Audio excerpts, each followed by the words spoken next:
welcome to A-Game Live. We are at Beaver Field here at Jim and Bettie Smith Stadium. Today we are covering the baseball series between Georgia Southern and the Appalachian State Mountaineers. I'm your host, Brooke Kinnerly, here with Dylan Shepard and Trey Blake. What a beautiful day out here in the high country to watch some baseball. Dylan and Trey, how are y'all doing today? Man, Brooke, I am excited to be out here with you and Trey. We had a rainstorm coming on just before the show started, but it has cleared up just in time. Should be a beautiful night for baseball in the high country. I'm excited. Let's go. Yeah, I'm absolutely hyped. I'm a little mad. We get sun right where we're going. We couldn't have sun the last hour and a half, but hey, right when the bell rings, it's time to go, and I'm super excited to be here. There you go. Hey, like we said, sun's out, so having some fun on the field today. Now let's discuss both teams last time out here. Trey, we're going to start with you. We'll go with Georgia Southern. How did they look last time out against Old Dominion and with the Citadel? Well, it's not really the last time out, even with Georgia Southern and the Citadel. It's their last 7 times out. They're 0-7 in their last 7 games. Guys, that's not going to get the job done, even in a conference like the Sun Belt. And the Sun Belt's really competitive this year. If you look at the top half, it's been a really good conference, but the bottom half, where Georgia Southern is sitting right now, it just hasn't been good from that standpoint. But Georgia Southern specifically, they just can't finish high-impact innings. They're getting runners on base. You know, we're seeing fully loaded bases with about 1 out to go and halfway through like the 5th, 6th inning. And these are these innings where you got to go. It's time to go. You have to get these runs, and their batters are getting struck out. They're getting pop flies, and you can't get back to home. It's just not – the Eagles aren't doing a good job at finishing these innings, and it can tell.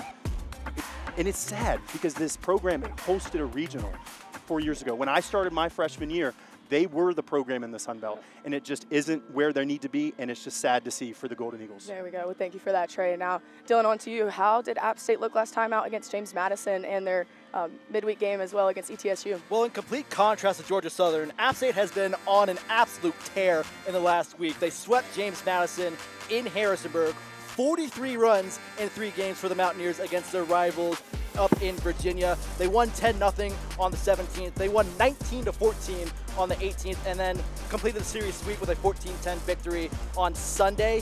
Their offense has been rolling, and you know, their pitching has also been putting up really good numbers over these last few weeks as well. You had Nick Dorito last Friday pitching 8 scoreless innings of baseball, and then on the 21st, this week on Tuesday against East Tennessee State, you had 8 scoreless innings by the Mountaineers pitching staff. So everything's coming together at the right time for the Mountaineers. Their offense is clicking, their pitching's getting up there to complement that offense, and this team is on a roll. There we go. And now let's shoot it down to Eddie to hear more from App State's pitching coach, Heath Blackman. I'm here with Heath Blackman, App State assistant coach, pitching coach for the Mountaineers. Heath, thank you for joining me today. Yeah, absolutely. I appreciate your time. So I just want to ask you, you spent 4 years at East Carolina as the director of player development there, and you had a ton of success. You sent 9 guys to the MLB draft in the last 3 seasons. So I just want to ask you how that work has translated here to App State. Yeah, for sure. Obviously, those guys at ECU do a great job with recruiting and development, evaluating players, and all those type of things. So just the experience there of kind of getting to see that firsthand with, obviously their recruiting process, high-level players, kind of a track record of success. Obviously, it's been huge, for me and my experience and just growth in the game. Absolutely. So Nick Dorito on the mound tonight. I just want to ask you, he won Sun Belt Player of the Week this past week. He was a guy that started in the bullpen, now in the weekend rotation. What has it been like working with him and getting him to this point? Yeah, for sure. Nick's a great competitor. Obviously had a really good year last year at UMass Lowell, pitching a variety of roles for them. He would close out some games on Friday there and then start on Sundays.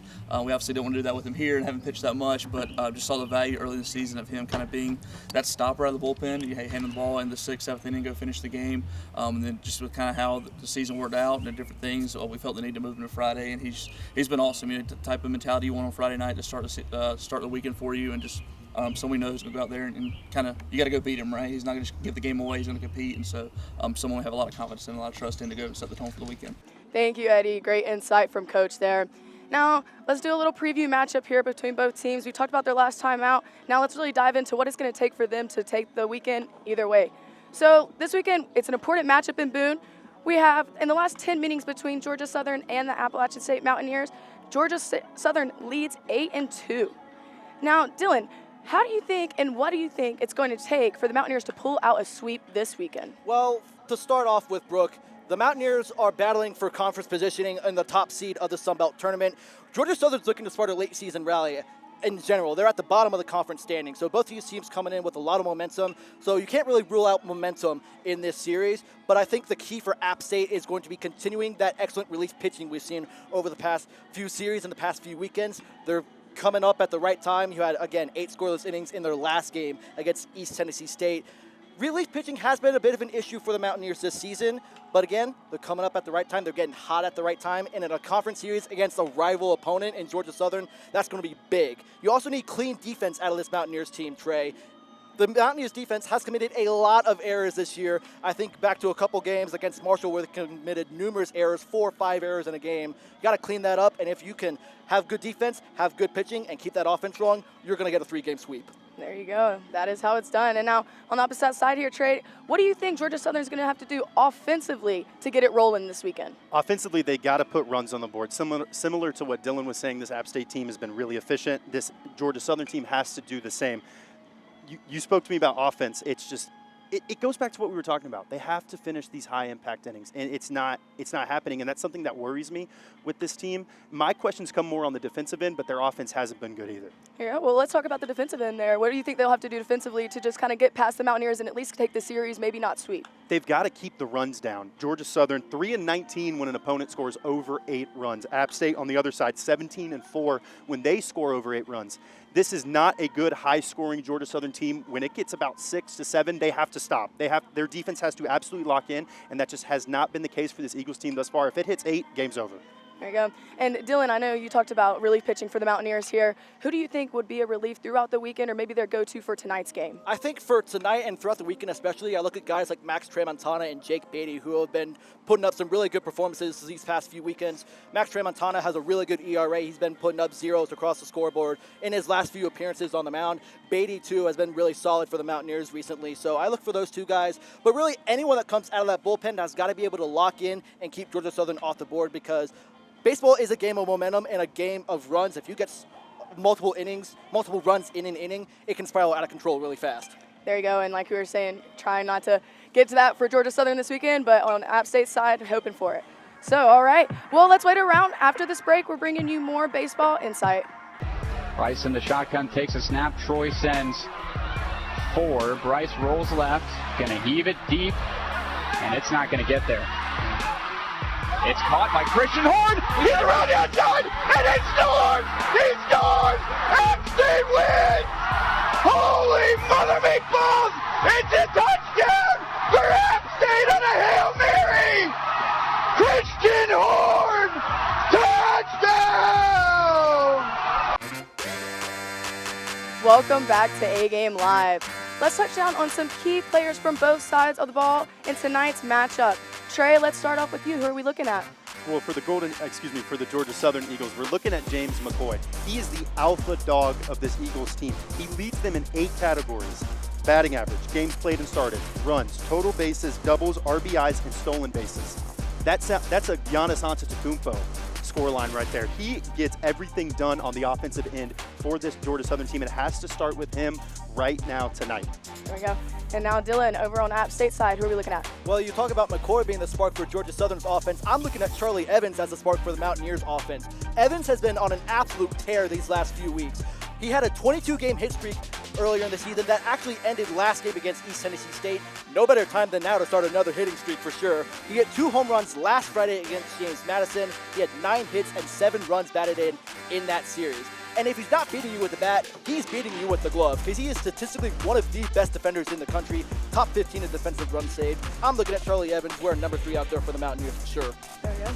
And who's our last one for you, Trey? It's going to go on the mound. It's going to be Will Holder, freshman for this Eagles team, the usual Friday starter, but he's only 1-3 on the season.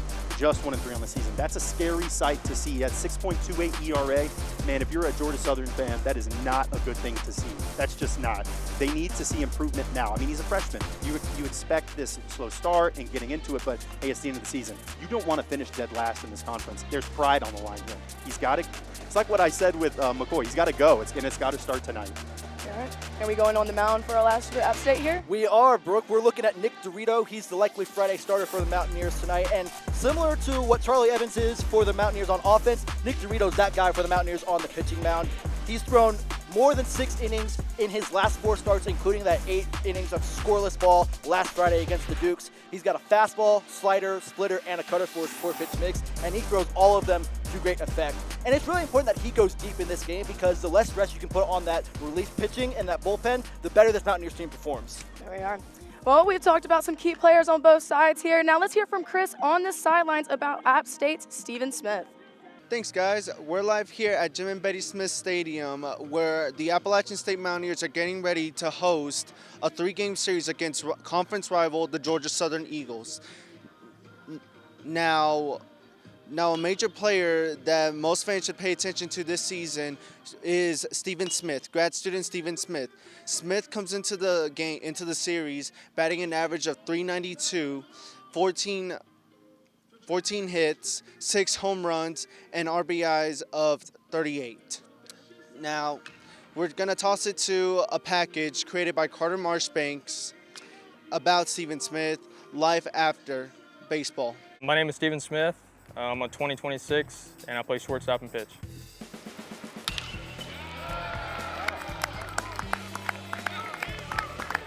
I started playing baseball when I was 4 years old. I was driving by the baseball fields one day, and my mom said that I want to play baseball. It's actually funny, when I was 4 years old, I was swinging a 34-inch bat and playing third base because I had the best arm on the team.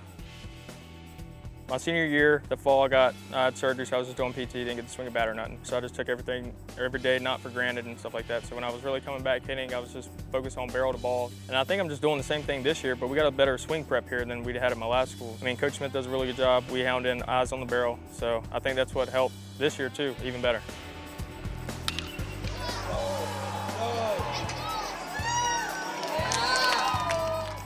I didn't know if I was having another year or not. So I saw Kermit Smith at one of my summer ball games with like 2 weeks left before the season, or the school year even started, and I luckily got another year. And then he reached out and I came up 2 days later and I fell in love with campus.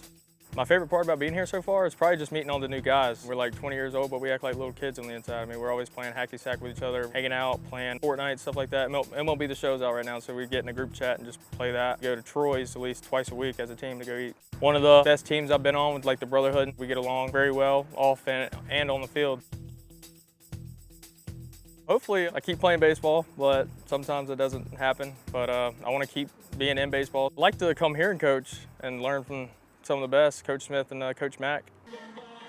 Great work there, Carter. Now I want to thank Jonathan Reeder for being out here with us today. Jonathan Reeder has been a part of Appalachian State's athletic department since 2007 and was promoted to Executive Associate Athletics Director in 2019. As Chief Financial Officer, he oversees financial operations, strategic planning, and multiple sports programs. A former Mountaineer baseball pitcher, Reeder brings experience in compliance, academic services, and baseball operations. Now, I wanted to start off asking, what do you think about the progression of Appalachian State baseball since you were playing into now? Absolutely. Well, first, thank y'all for being out here today. Certainly all y'all do for covering all the great activities of the university and for App State athletics. And this will be a tremendous night for baseball. But looking at the progression of the baseball program over the years, you know, I was very honored to be able to represent our university playing for App State baseball, certainly to serve in the role that I do in the athletics department. But I think it starts with, you know, you look at this beautiful scene we have here at Smith Stadium and how this stadium has progressed. Since 2007, it was built my senior year, and now it's just one of the most beautiful places and coolest places to enjoy a college baseball game.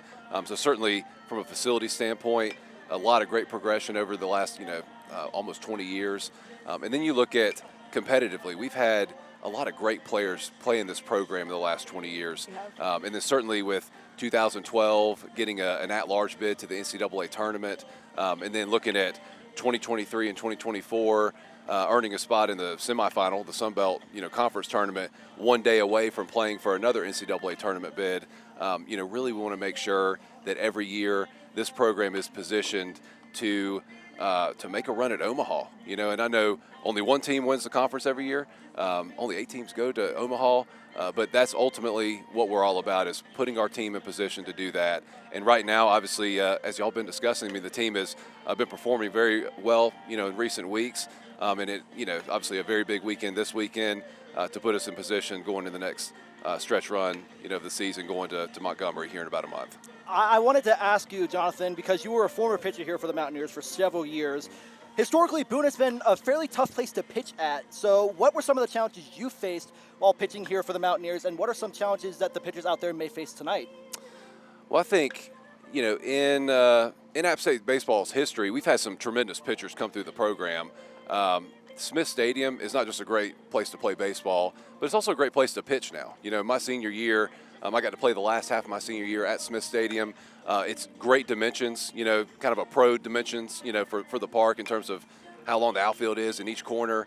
But ultimately, looking at pitchers nowadays, you think about how the technology has changed. You have TrackMan, the strike zone is very, very tight, compared to when I played. I feel like there's just a lot more technology around the game. There's even just instant replay and the enhanced scouting reports that's available now.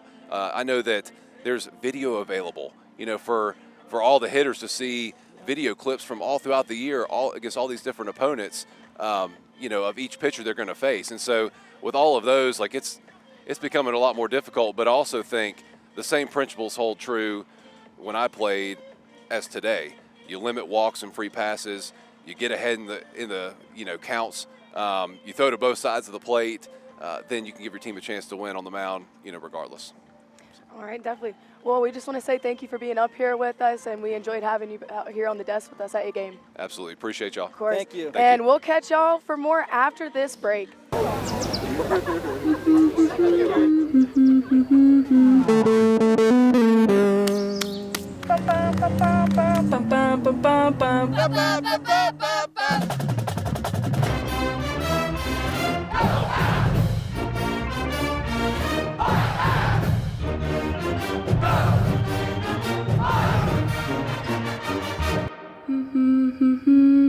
We are the Mountaineers.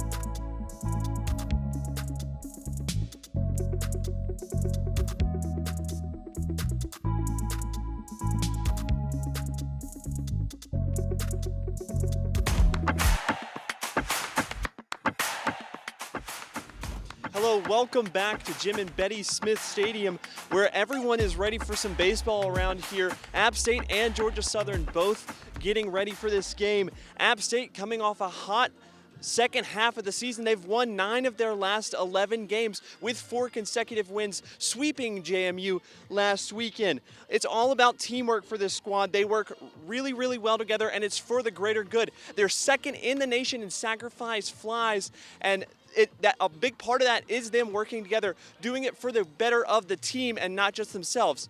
They all think this way in part to the leadership of Kermit Smith and Kermit Smith's coaching philosophy. Our very own special reporter, Kylie Carner, got to sit down with Kermit Smith and talk about what it's like to coach these guys in a very colorful way. I know the 2026 season marks your 10th season coaching. 10th season. App State. So it's a long time. It is a long time. Both with regard to the recruiting process and what you're looking for, but also just, during the season when you're coaching. How has your coaching style changed at all over the last decade? What's changed over the last 10 years has been the most seismic shift in college athletics that we've seen in the history of college athletics. So from that standpoint, a lot has had to change. To a certain degree, it's getting to the point where it's almost like managing a minor league roster. I think there's an underlying philosophical statement and or question that you should ask when making any decision is, how does this impact our student athlete? If that were my son, is that the decision that I would want to have been made? Can you talk a little bit more about how you being a parent impacts, the way that you coach your team and what you bring to your job? Yeah, there's a lot of layers to that. Number one, you can't know until you know. I think I said a lot of those statements whenever I didn't have kids, and then I had kids, and I realized that I may have said those things, but I don't know how much I meant them. When you sit when you sit in an office and you look at a recruit and their family and you tell them about your program, like that's something you got to live every day, or else that foundation of honesty is garbage. Related to authenticity and, only being able to be who God made us to be, I know that faith is very important to you and that it's very important to a lot of the guys on the team. Can you talk a little bit more about the role that faith plays in the team's culture? In 10 years, I haven't had a team that win, lose a game day or at the end of a practice have a prayer at the end of each practice.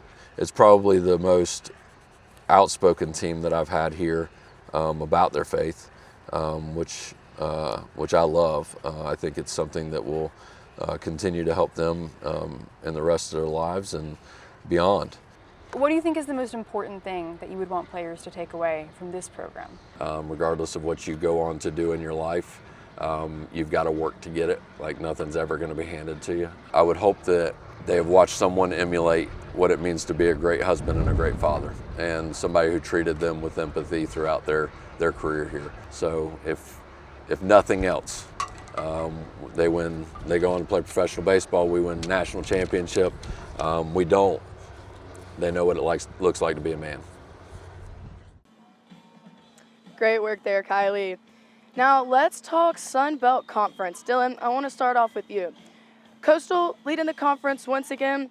What do you think it's going to take for someone to come in and beat them? Well, I'm going to be quite honest, Brooke. I don't think anyone is catching Coastal Carolina, barring a collapse of epic proportions from the Chanticleers out there. There's a reason why Coastal Carolina made it all the way to the College World Series finals last season, and there's a reason why they have a 4-game lead in the standings right now. It's because they pitch really well, they have timely hitting, and they're just an all-around excellent team. Plus, for Coastal, they have a very favorable end to the season. They play Texas State this weekend, and then they wrap up with a series at Georgia Southern, home against Old Dominion, and then at Louisiana. Those last 3 teams are all in the bottom half of the Sun Belt standings, so it would take, I would believe, a miracle for anyone to catch Coastal Carolina. But if it's anyone that's going to make it close, I think it's going to be Southern Miss. Southern Miss is on a roll. They're on a 4-game win streak right now, but they don't hit for a lot of power, but they complement that by really, really good pitching. So if they can get rolling right now and Coastal Carolina falls off the face of the earth for some reason, I can see Southern Miss potentially challenging for that top seed. There we go. There we go. And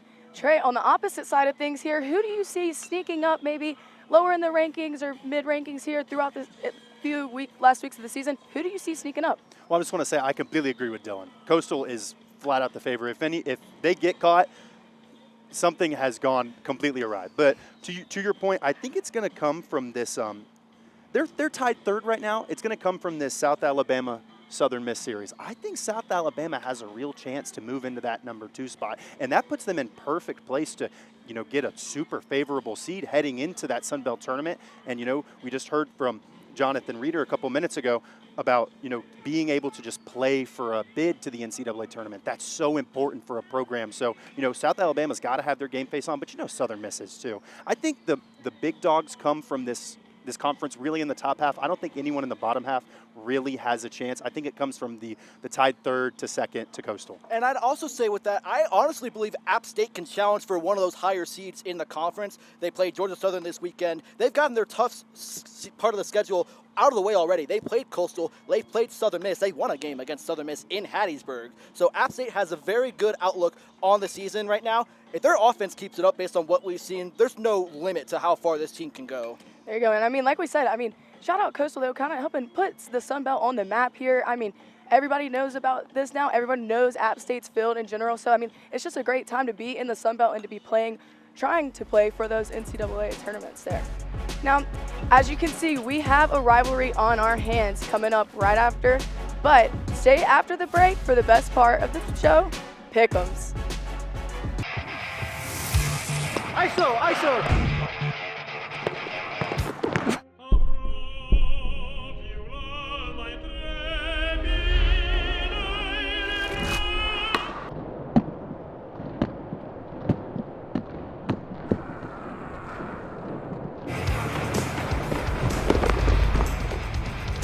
We don't play sports, we talk about them. Tune into the A-Game on App TV.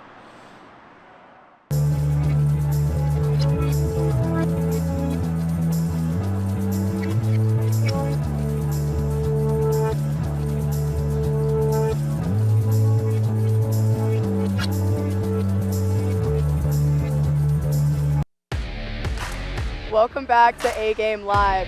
We're close to game time here in the high country, but until then, let's get the exciting part of this show going. Let's go. All right, it's time for Pick'ems here. We're starting out with our first game between Southern Miss and South Alabama. Who do you got, Dylan? Well, I think this is going to be, honestly, a pretty interesting series. Trey mentioned how these two teams are really close together in the standings. Southern Miss swept Texas State last weekend. And for Southern Miss, you got to watch out for Kyle Morrison and Joey Urban, two really good power hitters for them. Their pitching staff is also really good, one of the best in the conference. I have Southern Miss going on the road and taking down South Alabama. Who you got, Trey? I completely agree with Dylan. I said a little bit earlier, I think South Alabama has a chance. I think they sneak a game maybe today or tomorrow. We saw Southern Miss falter against App State on a Saturday. You could see them doing the same thing against South Alabama. I think Dylan made a great point. It comes down to those couple players that Dylan mentioned, but Southern Miss is too good. They're the far and ahead number 2 team in this conference, and it'll be a Golden Eagles victory. Well, guys, I'm going South Alabama here. Wow. Oh, yeah, right. definitely. Wow. I mean, looking at them, they're right behind Southern Miss in the rankings. They've been able to pair up. I mean, they've showed it throughout the season, having a good season, being, like we're talking about, in the top of the Sun Belt Conference here. I think they're going to sneak in and take – I don't think we're going to sweep, but I think they will take the series. It is on their home field, so I can definitely see that I don't know about happening. There you go. Now, let's move on. Texas State versus Coastal Carolina. Well, for Coastal Carolina, I kind of did just talk about how great their team is. But with that being said, they have lost 4 of their last 6 games. But they also have not lost a Sun Belt series this season. Texas State's lost their last 2. I do believe that Texas State can steal a game with their offense. Texas State hits a ton of home runs. But Coastal Carolina wins this series easily. It's on their home field. Give me the Chanticleers. Yeah, I'm with Dylan. One word, Coastal, nothing else. There we go. I'll go again. I'm going with Coastal as well. I mean, just like you talked about it earlier, they have the pitching, they have the hit, and they have the whole team, the chemistry, and they've been here before, and like we talked about, they've been to the tournament as well, so they have the experiences too. All right, Troy versus Marshall. Ooh, this is also another really interesting series here, Brooke, because both these teams are right in the mix for a high seed in the conference tournament, battling out coming down the stretch. Both these teams also have really similar offensive numbers. However, Troy does have a little more offensive firepower in their lineup with Jimmy Janicki and his 12 home runs on the year. I also think that the probable pitchers for the first 2 games for this series for both teams favors Troy. I think the Trojans get it done on the road in Huntington.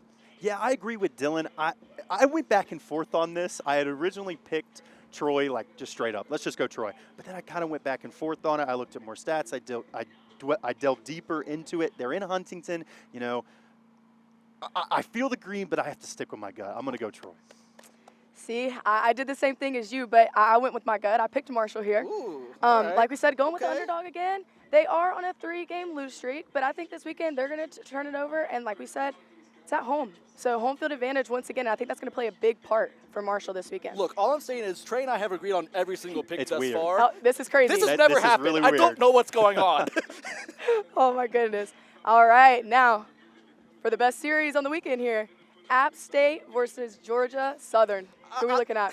I don't think this is even a debate, guys. I don't think this is close, all right? Georgia Southern has the worst ERA in the conference. App State has the highest batting average in the conference, and their offense is red hot. This is the equivalent of the meme with the hydrogen bomb versus the coughing baby, all right? This is not going to be close. I will say anything can happen in a rivalry series between these two teams. The one thing that won't happen is Georgia Southern winning this series. App State sweeps easily. Go Mountaineers. Yeah, to quote Luke Combs, Nears by a million. Yes! They're going to get at least 15 tonight. If they don't hit 12, Kermit's got to go in the locker room and light those boys a new one. But it's got to be 15. I need to see ULM plus. I need to see Cam Miller 4 dingers out here all the way to Avery County. Cam Miller's hit a home run in 3 straight games. I know, that's what I'm saying. All the way to Avery here. County, man. Dude, I would love to see him hit one over the trees. That would be insane. There you go. I mean, and obviously y'all know who I'm taking. I'm taking the Mountaineers Yeah, here. let's go. Right here. Hey, it's going to be a great weekend. Like we said, rivalry weekend. I'm excited to watch some baseball. I'm excited for the fans to pop out for this series, too. Between 2 rival teams, Mountaineers team has been popping off recently. I hope this place is packed for game time the entire series. It's going to be really exciting. I mean, Southern's only about 4.5 away. They don't travel lightly either, so keep that in mind on the weekend. But with everything being said here, y'all, just thank you for joining A-Game Live today to preview the matchup between Georgia Southern and Appalachian State. I want to give a special shout out to Grace Ellen, our producer for A-Game Live. This is her last show, and we just want to say that you are so loved and will be very, very, very much missed.